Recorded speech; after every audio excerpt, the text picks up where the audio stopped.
Hello there. In this video, I'm going to be talking about reflective symmetrical opposite colored patterns. So,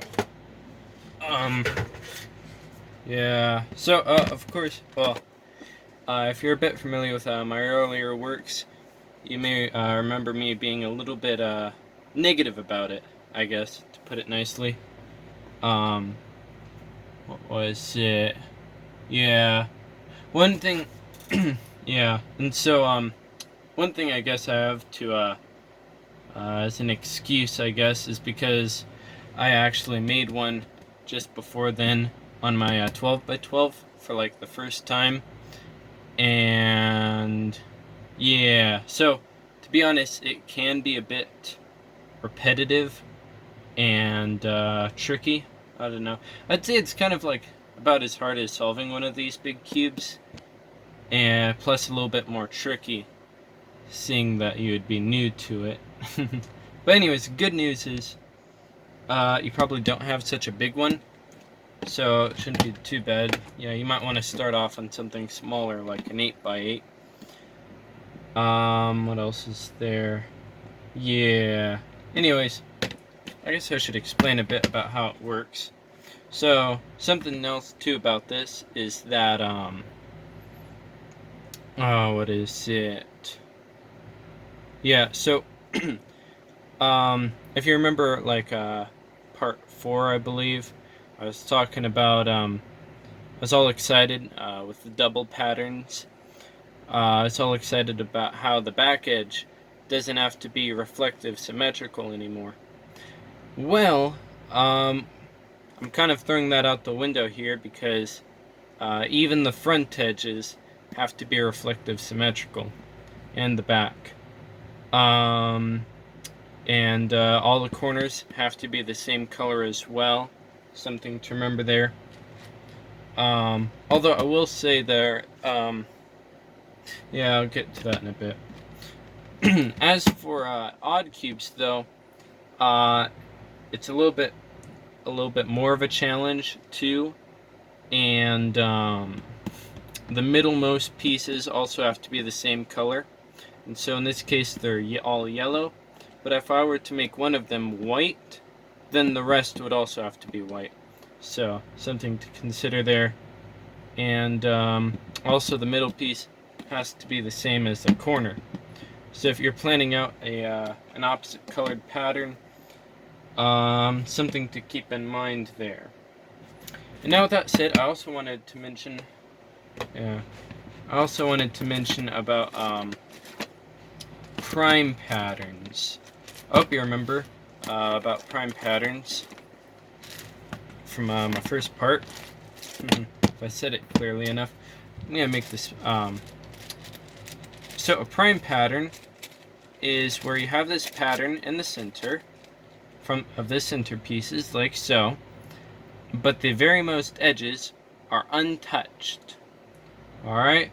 And so from every prime pattern you can go along and find new patterns, kind of like so, by turning certain of the edge pieces twice. For example, I turned these two twice, so I turned these two as well to keep it four-way symmetrical. And there I came up with another pattern. But the edges are touched, if you will. They're not untouched. So, it's not a prime pattern. This is the prime pattern because the edges are untouched. On a big cube, though, or my mistake, reflective symmetrical, what is it? Yeah, anyways, it has to, if you look here on the front edges, they're touched. And, yeah, so this is a prime pattern, but you might be wondering, what about these edges? Well, because the back edges are untouched, and the front edges some of them are inverted. What is it? There's no way to actually, I guess, kind of manipulate it to get it so that all the edges are untouched. So, I'm kind of changing up the definition a bit, or yeah, updating the definition for reflective symmetrical opposite colored patterns, so that back edges are, when they're untouched, then it's a prime pattern. So, something to note there. Alright. And, also, I guess, opposite colored oblique patterns, which are pretty fun. If you tried changing a reflective symmetrical opposite colored pattern into like an oblique opposite colored pattern, oblique symmetrical opposite colored pattern, I don't think it would work. It would kind of, I don't know. I'm gonna actually try that out sometime. I don't know. Anyways, so that's that. Also, you don't have to go too complex. It can be something simple like this 4x4. I changed it to be a opposite colored anaconda. So I found that pretty cool. Anyways, let's jump into this. So, first off, I think I should show you my list of algorithms. Oh shoot, the sun just came down. There we go. Hope the lighting does something. Anyways, so here's our the list of algorithms, and in this video, I'm going to be discussing the opposite colored ones, pretty much all of them actually. And then here's a 4x4 or 4x4. The algorithms under that are in 4x4 notations. You know, it's not too different. I guess that just means that, you know, like little r and little l, lowercase l, that is, lowercase, I mean, it's a little bit different from r wide and l wide. So yeah, anyways, yeah, alright, so the first step here is about the edges, front edges. Well, if you want to make a prime pattern, if you want to make a if you want to copy a pattern, like say you like my 10x10 pattern, by the way, you'd want to copy its you would want to invert the back edges first. So something kind of like, so oh yeah, pick your key corner first.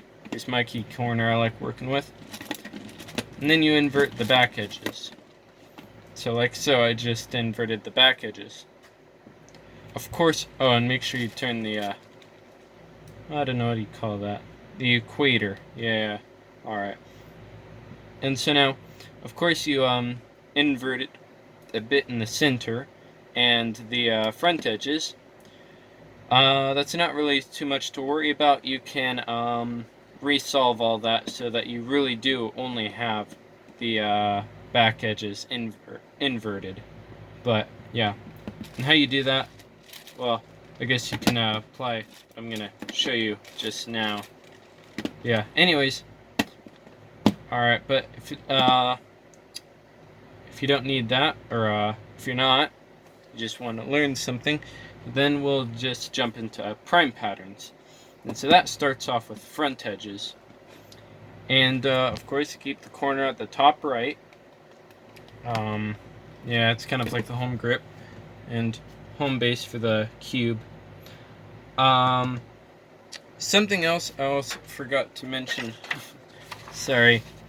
What is it? There is actually a way to, with the front edges, to make it so that the front edges don't have to be reflective symmetrical. And maybe there is a way for the back edges too. Well, there should be. I haven't really explored that at all, really. So, something to look into. But anyways, the front edges, that doesn't have to be reflective symmetrical. You can just apply this, this last algorithm. Actually, it's the crazy long one. I apologize there. Let's see if I... There we go. I think I got it in a good view right there. Take a screenshot if you want. Alright. So, but yeah. And I guess applying this, you can invert all of the edge pieces. It really only does one at a time. But here's a simpler one. It's this second to the bottom one.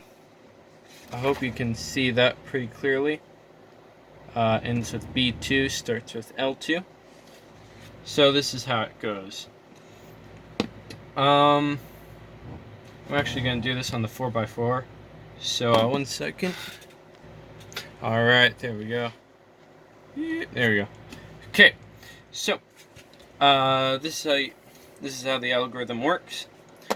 So I'm not sure. I hope you took note of this algorithm first. That it's like R2U2 times 3. So it's pretty cool. What it does here is I'm gonna try it real quick. So R2 U2, R2 U2, and R2, and then U2. R2 times R2 U2 times 3. Do those 3 times. And what you get here is where these two pieces are swapped, and these two are swapped as well, or switched around. Yeah. So it's pretty cool. You get these opposite colors here and here. So very useful. And so let's see here. Yeah. So anyways, that's how this algorithm starts out with. Starts off keeping the key corner on the top right with an L2. So yeah, I guess it's perfectly fine if you're a JPerm fan, doing an L2 or R2 trick. Anyways, keeping the hands at this grip, and then you go on to go with U2 F2, U2 F2 times 3 here, and there we go. It's third time, and then you undo the L2. And as you can see here, we just swapped these two, or inverted them, really. So now all you have left is these, right? So that's what it starts off with, a B2 after that, alright? And then a U wide 2, L wide 2. Oh yeah, real quick, I hope you're familiar with the 4x4 parity. It's where you, what is it? It's kind of where you get to. Actually, I'll do it on my 8x8 real quick.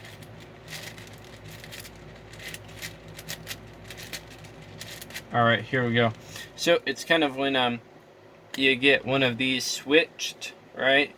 It's not a normal 3x3 case, so you can't really so it can be pretty confusing at first, but of course there's an algorithm to fix that. If you're not familiar with it, you may want to watch a video on that.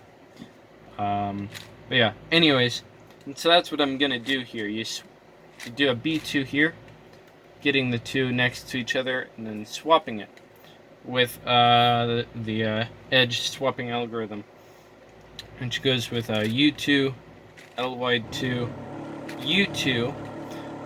Now those 3 moves are like the, I hope you're familiar with the commutator.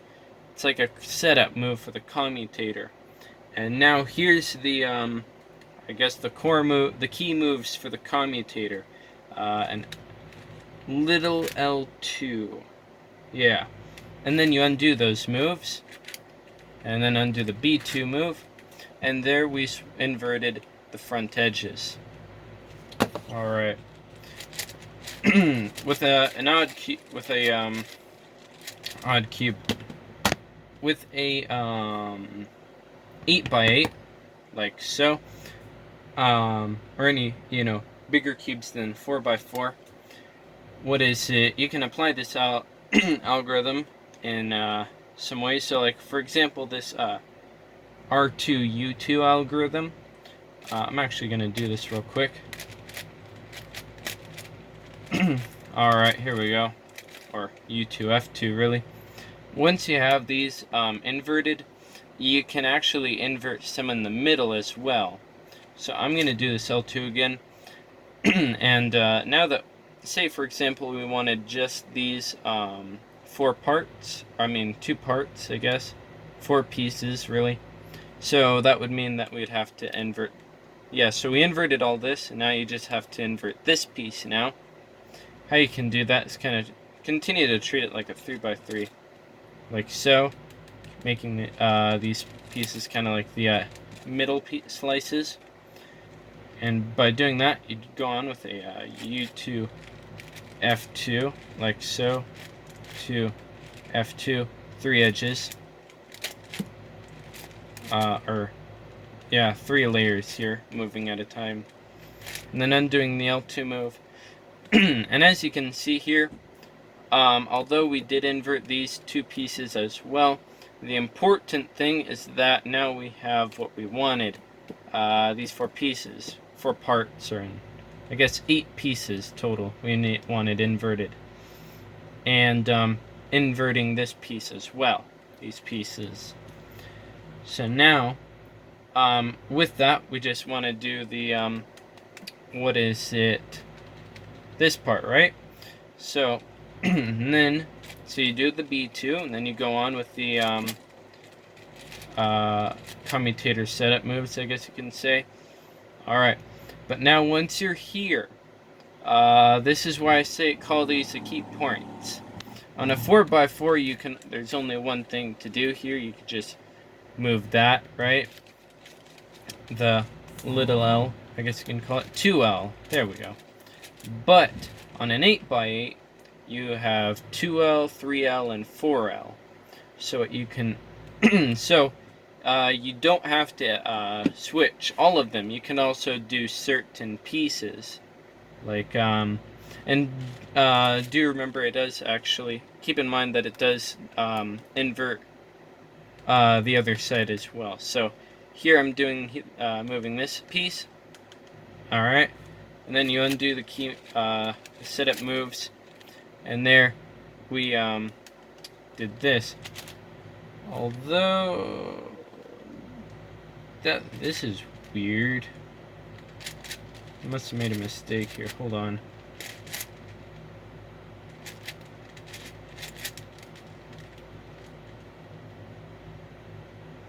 Huh, that's weird. I don't know what to say there. Oh, I must have made a mistake there. Well, anyways, yeah, once you do the key moves, it you know, that it affects that part. But anyways, that's not what I wanted. I wanted these 2 pieces, you know, so that get the, you know, these 2 like so. And then we undo the setup moves and undo the B2 move, and there we go. We have the front edges inverted as I was wanting. So that's pretty cool. Alright, and now that's that. Yeah. Is there anything else here? F2. Alright, well, yeah, I'm gonna say that's about it. I'm actually gonna leave this back here. What else was there? Just wanting to show. Alright, I'll jump into it. Oh, this is pretty important. I almost forgot here. Yeah, so thing is this isn't exactly odd cube compatible, you know. So if you have an odd cube here, I'm so sorry for forgetting about you. I hope you made it to this point. Anyways, so what you do here, of course, you can't. Well, of course, it's an odd cube, right? You can't turn the cube in half like an odd cube, even cube. So, because you can't turn the cube in half, what you're gonna have to do is the next best thing, and that is, actually, hold on. Alright, sorry, just a bit curious about something, but Anyways, so this is what you do here if you have an odd cube. You do the next best thing. Since you obviously can't turn the center half, cut the center in half. You're gonna turn just above. Oh well, imagine that this is a 7x7, by the way. Important point. Anyways, so the pieces above the center here. You're gonna kind of do like an R wide 2, just above, up to just above the center here, and then an L wide 2, the same way, you know, right next to the center. And then a U2 at the very top.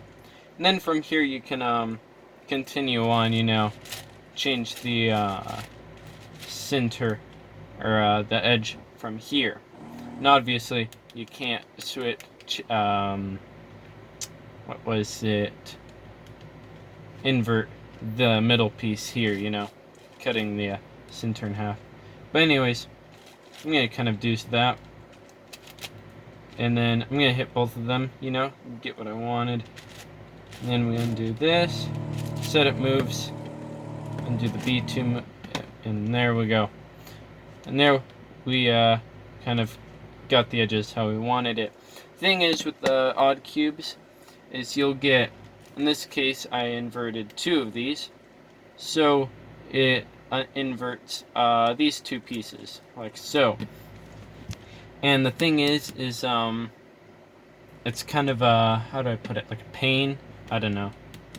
Very different inverting this, because on an even cube you can split the pieces in half, if you will. These being the 2 pieces, right? Because you can't turn the cube in half, right? So yeah, so you're gonna have to stick with me a little bit, stay with me for a bit. I'll explain how to fix that a little later. But yeah, in the meantime, I'm just gonna solve this. And there we go. So, there's 2 ways to invert centerpieces. Yeah, okay, so one way, yeah, so this is the way you do it on odd cubes. Is this is a little bit complex. So new idea here. In fact, you may solve your 3x3 this way. This is actually how I solve Megaminx. But anyways, so what you do here, it's kind of like a commutator. Yeah. Anyways, what you do here is say we got an A perm. This does work for the edges too, but I'll stick with the corners since it's usually used with corners. Anyways, you pick one corner piece that doesn't belong, like so. You take it, put it down, and take it out, like so. And then you move to where it does need to go. So this is yellow and red here. This is the yellow and red spot. So you undo those moves to put it back in place, you know. But with this piece, now it's taken out, right? Sadly, you can't just put it back because it will leave the cube kind of scrambled. So you have to change it out with another piece. This so happens to go here, so we'll put it in here. Alright, and then now we have this piece which goes in here, so then we undo like so. And that's, you know, so that's kind of like a beginner's way, I guess, of solving the corners, solving an A perm. Yeah, it was called an A perm. Anyways, I have the idea here is kind of similar, and it does invert one piece only, well, pair, right? So anyways, one way you do that, the thought process here is by taking out these pieces in the middle, like say this piece, right? Taking it out. And then from here, you can like replace it and then insert it and then go back and put it back in place. Alright, but now what if I were to do these moves real quick, to do this move real quick before that, moving this piece up, right? and then I were to take this blue piece, well actually I'll take one out just to show, and then you can go through, and then you can insert it somewhere else. Just change it out with a piece that's similar, like so, and then put it back in place. And then, and as you can see here, I took this piece out of here, and then I can undo those moves, turning that twice, like so. That is one way to do it. What was it? Yeah, I'm gonna get into that in a little bit. So, but anyways, that's how you solve the piece on odd cubes, you know, from doing the parity algorithm for the edges. But now for but the way that I've been doing it, it's kind of interesting. So real quick, back to memory lane. This is how I showed you how to invert pieces for a four-way symmetrical. Right, you cut across. Say you want to invert these corner pieces of the center area. You cut across to the top half, and then you put both of these down, undo this, and then undo these, and there we have all four of these inverted, like so, right? Well, what if, let me just solve this real quick. Here we go. What if when we cut across like so, we put only one down, right? And we undo this, undo that, and look at that, we inverted two pieces instead. And of course it will always be the same on the other side. Something else to note before you do this, make sure the other side it looks the same, you know, is kind of parallel, mirrors it, you know, if you were to take a mirror, whatever, turn it over here, it looks the same. Bit important. But yeah, anyways, so that's one way to do it. So this is how it works. So when you do this, there's three pieces involved. What is it? Yeah, so if you're, I kind of like doing it with the right hand, doing the 2U at 2U2, and then with the left hand doing the 2R2. That's kind of how I like doing it. But the thing is, and so with that, say we're going to do that, there's three pieces of importance here. Here, here, and here. Alright? And so,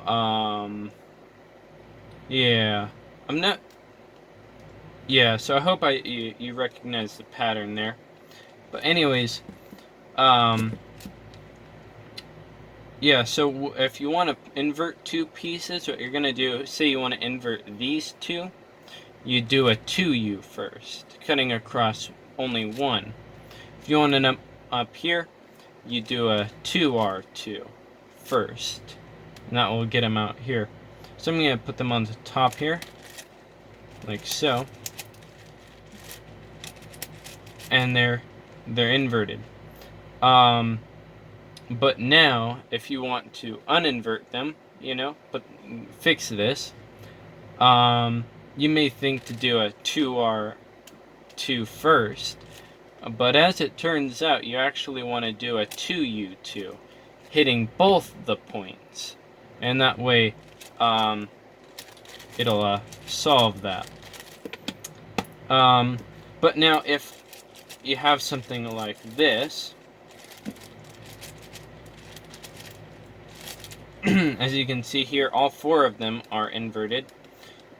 You might, if you want to like solve these two, you might be like, well, the main color is green, and I want to uninvert these. You know, you hit both the points. Well, according to the three pieces of importance, I guess you can call it, the cube is actually solved by blue. So it's actually going to invert these two if you do a 2U, 2. So, yeah, so it doesn't really matter what color it is. It's just consider the three pieces of importance. And very, very, very important, always remember this, when you're using this, make sure the three pieces of importance on the other side are also mirrors it. You know, they're all the same. Even if this piece down here is inverted, it all depends on these three. So, something to consider there. Yeah. Alright. But now, I also just wanted to mention for real quick too, it doesn't have to be the very most, like the second layer. You can also do something like this. And there, as you can see here, I inverted these two. And they're not along the diagonal, as you can see here, but because they hit here, you know, I use, you know, they come out here. So that's, it does, the two pieces you use, like such as 3U2 and 2R2, doesn't have to be this equivalent, you know, from the corners, etc. Yeah. And so in this case, I guess, with 3U and 2R, 3 points of importance would be this one, and this one. So, something cool to consider there. And, yeah, so you may, I really highly suggest you play around with this for a bit, maybe pause the video, whatnot. Yeah, play around with it. Something else you gotta be very, very careful about, though, is doing something like this. Doing the algorithm like so, and then turning like the back side, or maybe even the front, so that the three pieces of importance don't line up. Then it can get a little bit wacky. And something else to consider too, with a bit of experimenting, I came up with this algorithm here. F2 and then little u, you know, little u2, little r2 times 2, f prime, little r2, little u2 times 2, f prime. So, how that goes, and it's pretty cool. So, f2 first, and then you start off with the right hand, you know, doing the 2u2. I'm actually going to, this time, going to do 3 u2. Yeah, so starting with the right hand here. Alright, and then we do an F prime, and then we do it with the left hand this time, so 3R2, 3U2, repeat. Alright, and then finally with the last F prime, it inverts one corner, one little along the diagonal, one piece. And so that comes in pretty cool. You know, say for example we wanted it here, you know, we could. Yeah, it comes in use, and it's pretty cool.